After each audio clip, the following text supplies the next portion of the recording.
There's a hidden cost to asking whether God exists, not because the question is dangerous, but because of what your mind does every single time you ask it. It reaches upward, outward. Please let this work out. Please let this be okay. And something in your body responds. Chest tightens, breath shortens, jaw holds. You don't notice it, but it happens every time. Now here's what almost nobody asks. What if that reaching is not the solution to your tension, but the source of it? This is exactly where Buddhism takes a turn that most people aren't prepared for. Because when the Buddha was asked whether God exists, he didn't say yes. He didn't say no, he said nothing. And that silence wasn't avoidance, it was the answer. The Buddha was asked this question once, not once, hundreds of times. Did a God create the world? Is there a supreme being governing everything? Does a divine force determine what happens to us? And the Buddha did something unusual. He didn't argue, he didn't deny, he didn't construct a counter-theology. He said, in essence, that question is not useful right now. And then he would point not up, not outward, but at the person sitting in front of him, at their hands, their breath, the tightness behind their eyes. He would say here, start here. Not because the cosmos doesn't matter, because this, what's happening right now in this body, in this breath, this is where suffering actually lives. And this is where the door to freedom actually opens. It wasn't evasion, it was precision. There's a small teaching from the Pali Canon that almost nobody talks about outside of monastery walls. It's called the Octet Chapter, or Chapter of Eights in Pali, one of the oldest layers of the entire Buddhist tradition. Older, scholars believe, than most of what we call Buddhist doctrine. And in it, the Buddha says something that stops you mid-sentence. The one who clings to views wanders the world, offending people. But the one who has no such clinging, what would the world have to argue with? Read that again slowly. The one who has no such clinging, what would the world have to argue with? This isn't a political statement. It isn't advice about debates. It's pointing at something much quieter. The mind that needs a fixed answer about God, about creation, about who's in charge, that mind is always in a low-grade argument with reality, always negotiating, always bracing. The mind that can hold uncertainty without flinching, that mind is strangely at rest, not because it found the right answer, because it stopped requiring one. There was a monk, a real historical figure, a wanderer named Vakagata who came to the Buddha with exactly this question. He said, "Does a God exist?" The Buddha said nothing. He said, "Then does a God not exist?" The Buddha said nothing. The monk left confused, maybe a little frustrated. Later, a disciple asked the Buddha, "Why didn't you answer him?" The Buddha said something that has stayed alive across 25 centuries. If I had said a God exists, I would have been siding with those who hold the view of eternalism, the belief that something permanent, unchanging, controls everything. And if I had said a God does not exist, I would have been siding with those who hold the view of annihilationism, the belief that nothing matters, nothing continues, nothing holds. Both views, he said, are traps. Both views collapse the complexity of experience into a single fixed frame. And a fixed frame, no matter how comforting, always leaves something real outside of it. The silence wasn't avoidance. The silence was the answer. Now here is where something shifts. Because when most people hear this, Buddhism doesn't affirm God, but it doesn't deny God either. They land in one of two places. Either, that sounds like a cop-out. Or, that sounds like something I already feel but never had words for. If you're in the first group, stay a little longer. Because what the Buddha was protecting wasn't ambiguity for its own sake. He was protecting you from a very specific trap. The trap works like this. You hand the authority over your inner life to something external, a divine verdict, a cosmic will, a judgment from above. And then, without quite realizing it, you stop being the one who is actually looking. You start waiting to be told what you see. The Buddha found that trap the most dangerous of all. Not because God is or isn't real, but because the moment you outsource the witness, you lose contact with the one thing that was always capable of freedom, your own clear seeing. There is a tiny passage in the Udana, one of the Pali Suttas, where a wanderer named Bahia approaches the Buddha on a road. Bahia is urgent, almost frantic. He has been searching for years. He stops the Buddha mid-walk and says, "Teach me, please, now." And the Buddha, right there on the road, in the middle of an ordinary morning, gives him what might be the most compact teaching in all of recorded history. In seeing, just seeing. In hearing, just hearing. In sensing, just sensing. In cognizing, just cognizing. That's it. No theology, no cosmology, no God, no God. Just what is actually here when you look without adding anything. Bahia stood there on that dusty road and understood something. Completely. The texts say he was free before the Buddha had walked another 100 steps. Not because he found the right belief, because he stopped adding beliefs on top of what was simply there. Let me show you what this looks like in an ordinary life. Not a monastery, not a meditation retreat, an ordinary Tuesday. You are sitting at a table. There's a cup of something warm in front of you, coffee, tea, it doesn't matter. You are looking at your phone or out the window or at nothing in particular. And somewhere quietly, without announcement, a worry surfaces. Maybe it's about money. Maybe it's about someone you love. Maybe it's a low-level dread that doesn't have a clear name yet. And the first thing the mind does before you even register that the worry is there is reach. Reach up.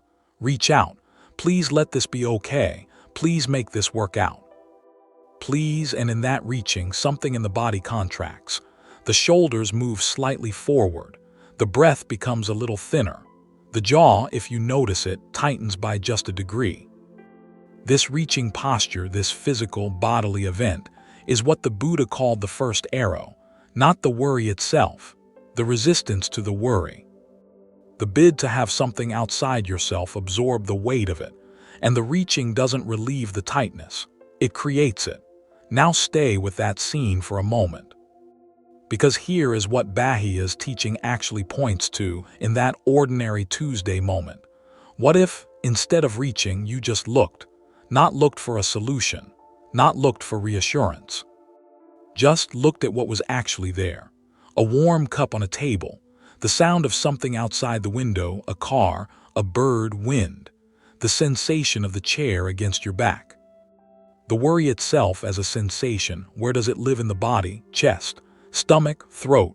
Not interpreted, not solved, just seen. Something happens when you do this. Not a dramatic shift. Not a sudden peace, something quieter, the reaching stops, and in the space where the reaching was, there is just this, the cup, the breath.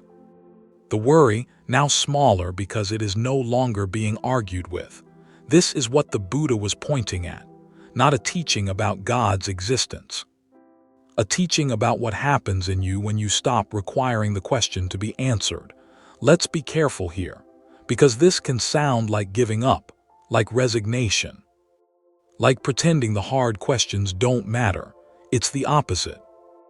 In the Brahmajala Sutta, one of the long discourses of the Pali Canon, the Buddha maps out 62 different philosophical views about the self and the cosmos. Views about whether God created the world, whether the universe is eternal, whether a soul survives death. He didn't dismiss them. He knew every one of them deeply.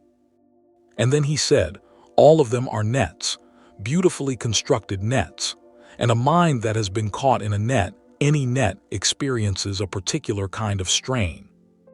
The strain of always having to defend the edges of the net, of making new experience fit the shape it already decided on. The Buddha wasn't saying, don't think.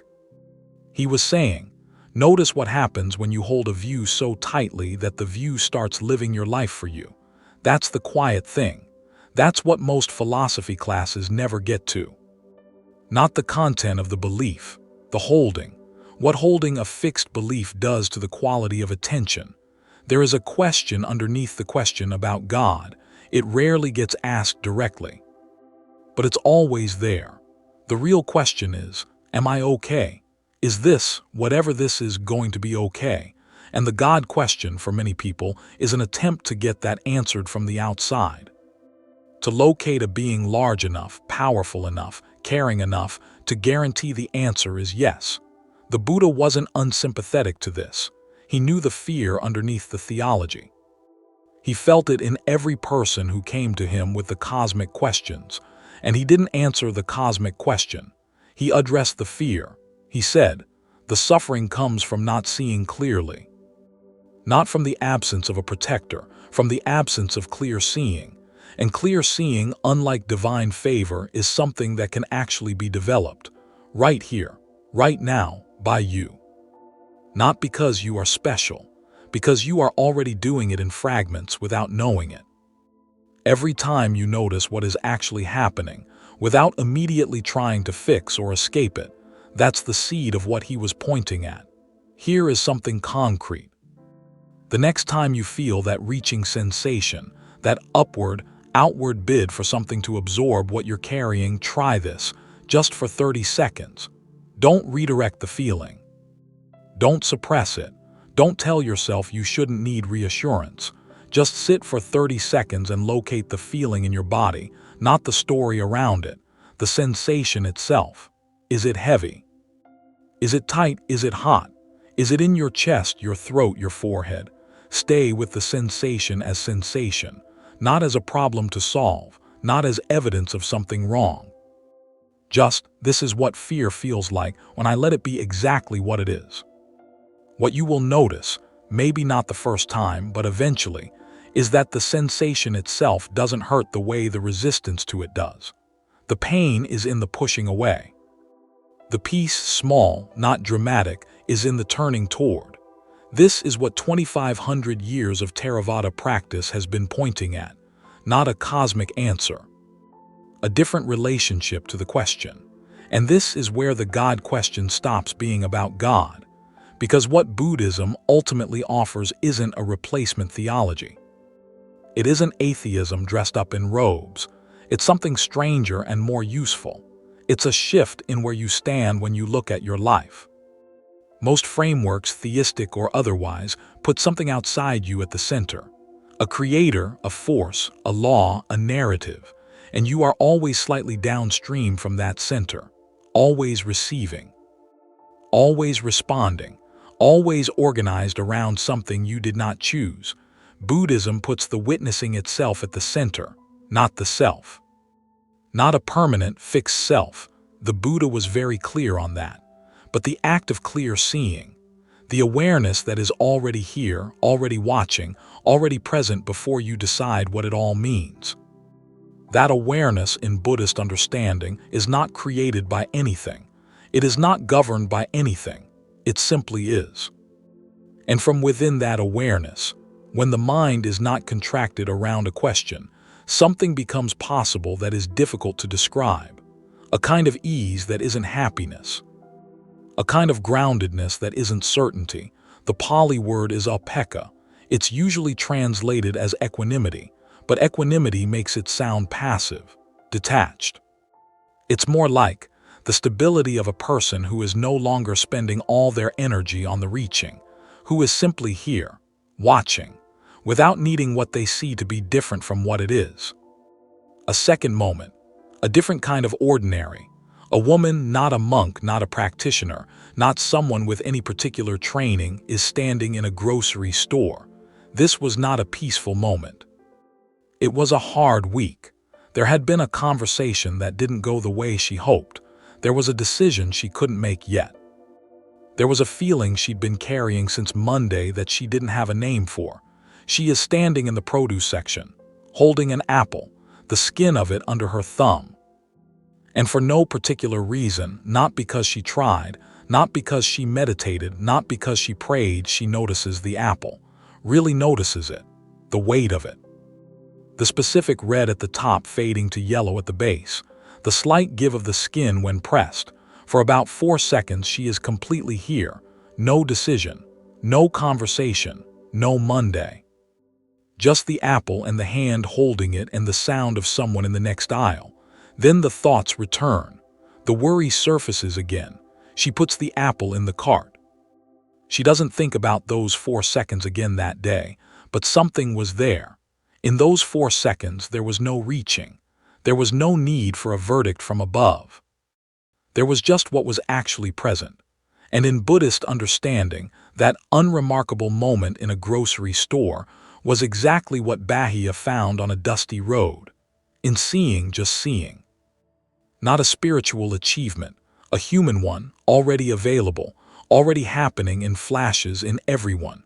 Here is what Buddhism actually says about God, not a rejection, not a denial. This, the question of whether a supreme creator exists, is one of the 14 questions the Buddha called avyakata, undetermined, unanswerable by the mind as it currently operates. He didn't say the answer is no. He said, the mind that demands a yes or no to this question is a mind that hasn't yet seen clearly enough to ask the right question. The right question isn't, does God exist? The right question is, what is happening right now in this mind? What is the quality of this attention? What would it mean to see this moment as it actually is, without adding the story of what it should be? Those questions have answers, verifiable answers. Answers you can find not in a scripture, not in a tradition, but in the next 30 seconds of your own experience, if you are willing to look without flinching. And here, quietly, is the deepest part, the thing the Buddha spent 45 years pointing at. When a mind stops reaching, not permanently, not as an achievement, just in a single moment stops, what remains is not emptiness. What remains is this, whatever this is, the sound of the room, the temperature of the air, the weight of the body in the chair, the fact unremarkable, undeniable that awareness is here, not your awareness, not my awareness, just awareness. Preceding the question of who is aware, preceding the question of what created it, preceding even the question of God. In that moment, and it is available in any moment, there is nothing to argue with. There is no net. There is no reaching. There is only what is. And what is, the Buddha kept insisting in text after text, in teaching after teaching, is enough, not as a comfort, as a fact. The awareness that is already here, clear, present, undecorated, does not require a creator to be real. It is real in the most immediate way anything can be real. It is the realness by which you recognize everything else. So what does a person do with this? Not a monk, not someone who meditates for hours. A person with a job and a complicated family, and a phone that needs charging. This, once today, just once, when the reaching starts, when the mind moves towards something outside to settle the weight of what's inside, pause. Not long, 20 seconds. Ask, what am I actually feeling right now as sensation? Not the story, not the interpretation, the raw physical experience of this moment. Where is it in the body? What does it actually feel like? Stay there briefly, without trying to change it. That's it. That's the beginning of what the Buddha was teaching. Not philosophy, not theology. A different relationship to your own experience. The question of God may or may not resolve itself in your lifetime, but the tightness in your chest is happening right now. And you don't need a supreme being to look at it. You only need to look. There is a way of understanding this tradition that has nothing to do with whether you believe in God. You can believe in God completely and still use everything the Buddha taught. You can be agnostic or atheist or uncertain and still find in this tradition a precision about the mind that no purely theological framework offers. Because what Buddhism is, at its core, is not a religion about what's above you. It's a science of what's happening inside you. A 2,500-year investigation into the nature of attention, suffering, and freedom, conducted not in laboratories, but in the one place where the experiment can actually be run. The human mind. In its natural habitat, in ordinary life, on an ordinary Tuesday, with a warm cup on the table and a worry with no clear name. If something here landed, not as information, but as recognition, you may already know what it pointed at. I'll see you in the next one.